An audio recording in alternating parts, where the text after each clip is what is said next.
ભારતનું પ્રથમ માનવ સંચાલિત સમુદ્રી મિશન પરીક્ષણમાં છે। આ મિશન જેમાં માનવ સંચાલિત સબમરીન મત્સ્ય 6000નો સમાવેશ થાય છે। તેનું લક્ષ્ય 2026માં લોન્ચ થવાનું છે।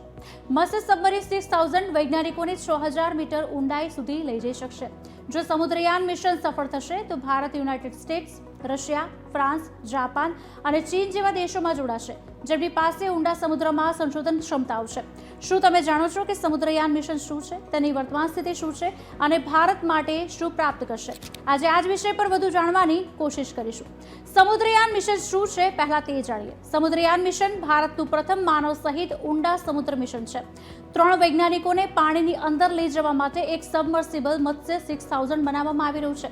આ સબમર્સિબલ ઊંડા સમુદ્રમાં સંશોધન માટે વૈજ્ઞાનિક સેન્સર અને અત્યાધુનિક સાધનોના સંપૂર્ણ સ્યુટથી સજ્જ હશે। આ સબમર્સિબલ સામાન્ય સ્થિતિમાં 12 કલાક અને કટોકટીમાં 96 કલાક સુધી કાર્યરત રહેશે। સમુદ્રયાન મિશન ક્યારે અને ક્યાં શરૂ કરવામાં આવ્યું તે પણ જાણીએ।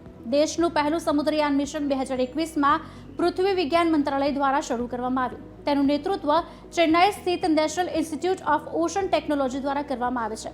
આ મિશનનો કુલ ખર્ચ આશરે 4077 કરોડ છે। આ મિશન માટે વધારાના 600 કરોડ પણ મંજૂર કરવામાં આવ્યા છે। મિશનની હાલની સ્થિતિ શું છે તે પણ જાણીએ। મત્સ્ય 6000નું ટાઇટેનિયમ હુલ સપ્ટેમ્બર 2024માં પૂર્ણ થયું હતું। છીછરા પાણીના પરીક્ષણો એટલે કે 600 મીટર સુધી 2024માં પૂર્ણ થઈ ગયું હતું। ઊંડા સમુદ્રના પરીક્ષણ 600 મીટરથી પણ વધુ આ વર્ષના અંત સુધીમાં શરૂ થશે। 2026 સુધીમાં 3 વૈજ્ઞાનિકો સાથે તેને 3000થી 6000 મીટરની ઊંડાઈમાં મોકલવાની તૈયારીઓ પણ ચાલી રહી છે। સમુદ્રયાન મિશન શા માટે જરૂરી છે તે પણ જાણીએ। હિન્દ મહાસાગરમાં 380 મિલિયન ટન પોલીમેટાલિક નોડ્યુલ્સ છે, એટલે કે તાંબુ, નિકલ, કોબાલ્ટ અને મેંગેનીઝ છે તેવો અંદાજ લગાવવામાં આવી રહ્યો છે। જો આ મિશન સફળ થશે તો તે પોલીમેટાલિક નોડ્યુલ્સ મેળવવાની તક પૂરી પાડશે। તે ઊર્જા સુરક્ષા માટે ગેસ, હાઇડ્રેટ્સ અને ખનિજોનું સંશોધન પણ સક્ષમ બનાવશે। જૈવ વિવિધતા અને દરિયાઈ વિજ્ઞાન પર સંશોધનને સરળ બનાવવામાં આવશે।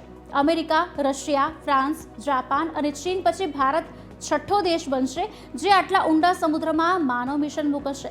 જ્યારે વિશ્વના 70થી 80% સમુદ્રની ઊંડાઈ હજુ પણ જાણી શકાઈ નથી। ભારત દરિયાઈ સંશોધન ક્ષેત્રમાં મોટી શક્તિ બનશે। ચીન પહેલાથી જ સમુદ્રની ઊંડાઈમાં રિસોર્સિસની શોધ કરી રહ્યું છે। બ્લુ ઇકોનોમી ઝડપથી વિકસી રહી છે। ભારતનું લક્ષ્ય 2030 સુધીમાં 88.75 ટ્રિલિયન છે।